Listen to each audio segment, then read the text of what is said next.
Something I'm personally dying for in the next Elder Scrolls is having some meaningful faction choices. Look, in Skyrim, you could be the Archmage, Guildmaster, Dark Brotherhood Listener. You could literally be the boss of the entire province.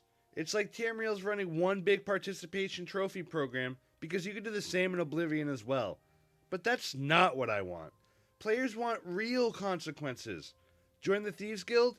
The Fighters Guild should be like, screw off, sneaky thief.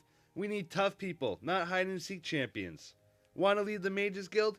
Actually be required to pass a goddamn test that's more than casting one fireball one time. At least in Oblivion you had to do your recommendations, which at least felt like an onboarding session in a real job. In Morrowind, advancing through the guilds required skills to be at certain levels, where if you weren't good enough, then you needed to piss off until you are. Somehow between then and Skyrim, Bethesda fell on its head like Goku, and totally forgot about how rewarding it felt reaching the top with these restrictions. You shouldn't be able to roll into every faction and become the boss in 3 calendar days. At least not through the quest equivalent of fetching everyone's coffee for them. Something else Elder Scrolls 6 desperately needs is a better fucking combat system. Let's talk straight for a few. Skyrim's combat was floaty as hell. Sword swings felt like you were waving a baguette at someone. Magic casting? Like shooting dollar store fireworks from your palms. But here's the thing, even Oblivion Remastered improved on this formula. Compared to the original Oblivion, they made the animations meatier, hits land with some real oomph, and enemies actually react. It's not perfect, but it is proof that you can modernize that old school jankiness and make it feel better without losing that Elder Scrolls charm we know and love. Let's talk for a second about the big dogs of RPG combat in the last several years. Dark Souls, Elden Ring, even Sekiro. These games revolutionized melee combat. Timing, stamina, dodges, parries, difficult bosses with unique mechanics. There's weight. There's risk and reward. You can't just face tank a Draugr Deathlord's axe like he's smacking you with a foam weapon. Even magic in those games feels powerful, but balanced. You don't spam it like a kid discovering the caps lock key. You have to think. That's what Elder Scrolls 6 really needs. A combat system with some depth, choice, some build variety. Give me dual wielding that doesn't feel like 2 limp dicks slapping a mud crab. Give me blocking that actually blocks. Give me spellcrafting that's more than just throwing fireballs at walls.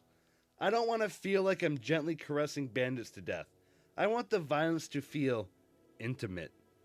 I want to ruin someone's day so hard that the chapels lock their doors when I come by. This feature is one of the most requested ones, and honestly, it makes perfect sense. Let's look at where Elder Scrolls 6 is likely set. We keep hearing Hammerfell, High Rock, or a combo of the two. In my last video, I even threw out a wilder theory about another region, so go watch that too and help out a brother's analytics, would ya? But all of these settings, prime real estate for boats. Hammerfell's got a giant coastline and islands out in the Abyssinian Sea. High Rock has ports all along the Iliac Bay. Even the wilder location I theorized would be perfect for seafaring. So why the fuck wouldn't we want to actually be able to use the water? I swear, Todd, if we get on a boat into a loading screen, there will be hell to pay. Skyrim treated the ocean like a big no trespassing sign. Just an endless wet wall telling you to go back to Whiterun and buy more cheese wheels. That has always been the case in every Elder Scrolls game. The water has always just been so boring. Fans want real sailing, islands to discover, naval combat, storms that can capsize you if you're too stupid to reef the sails. We have been itching and dying for a good sailing game since Assassin's Creed 4 defined the game loop, and no game has even come close since. And let's talk ship customization. Don't give me one sad, crusty boat with one deckhand that you call a first mate and say, oh, that's immersive. I want to build my own floating wooden war machine of death. Give myself a giant dick on the figurehead that I can use to ram into other boats to become the dildozer of the seas. Recruit the drunkest, most violent crew this side of Cyrodiil. Use Starfield's ship customization for boats. The tech is already there, and it's not like we're going to see Starfield anytime soon. I want piracy, smuggling, sea monsters, maybe even a quest where you get scurvy if you're a cheap bastard about the fruit supply. If I can't board another ship, slaughter the crew, and rename it the Salty Bitch, what's the point? I want to be Tamriel's most wanted waterborne war criminal. Bethesda, don't make us rely on mods to do your job again. This time, let us embrace our inner Captain Jacks-off Sparrows. Next would be improved AI and reactive NPCs. Let's be real, Skyrim's AI is dumber than a sack of troll turds. NPCs wander around like they're 3 skooma shots deep at all times. They repeat the same lines like broken records. Guards who all share one brain cell telling you about their extremely common career-ending knee injury on loop. Merchants who will buy the 87 bear pelts you stole from their ass while they were wearing their bucket helmet. But here's the thing, modders are already fixing this. You've got Skyrim mods out there integrating ChatGPT or other LLMs so NPCs can actually hear what you say and respond intelligently. Imagine role-playing where the townsfolk don't just sit there drooling, but actually talk back. You can hold entire conversations, lie to them, threaten them, flirt with them. Hell, if they add voice synthesis, you'll be able to sweet-talk your way into half the continent's pants. That's the kind of stuff fans want built in.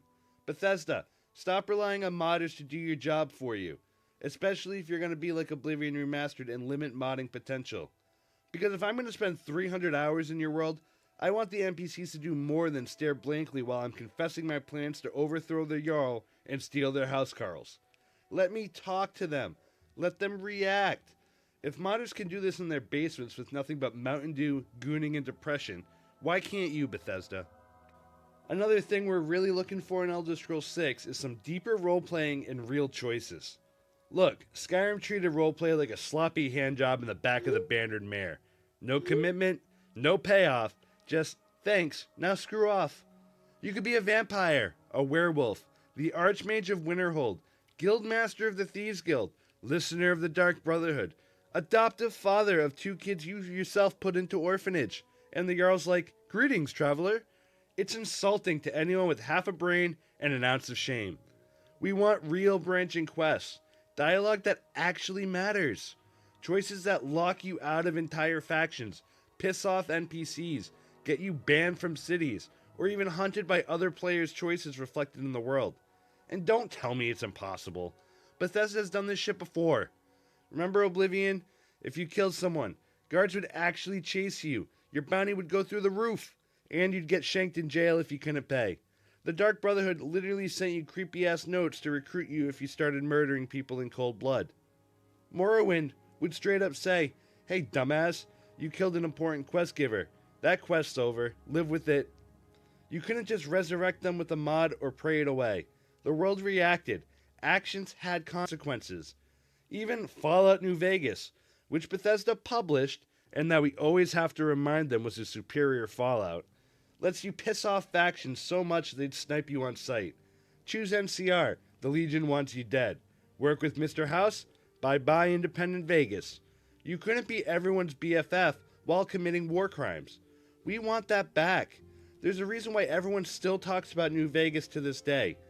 Imagine the Elder Scrolls 6 letting you truly be who you want. A corrupt Jarl who extorts their own people.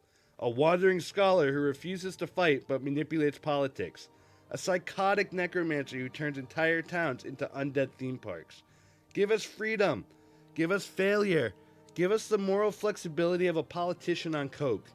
Because if I can't betray my entire party for 500 septims and a Skyrim job from a Daedra, can it even be an RPG? Those are 5 features out of the many we really want in Elder Scrolls 6. Did I miss anything? Let me know in the comments. And if you say fishing DLC, I will find you. And I will hunt you. Hit like if you want Todd Howard to hear our desperate, exhausted pleas, and subscribe for more rants, breakdowns, and questionable life choices. Thanks for watching. May your arrows always find the knee of the nearest guard, and your dragons stay dead. Cheers, you bunch of Inwas.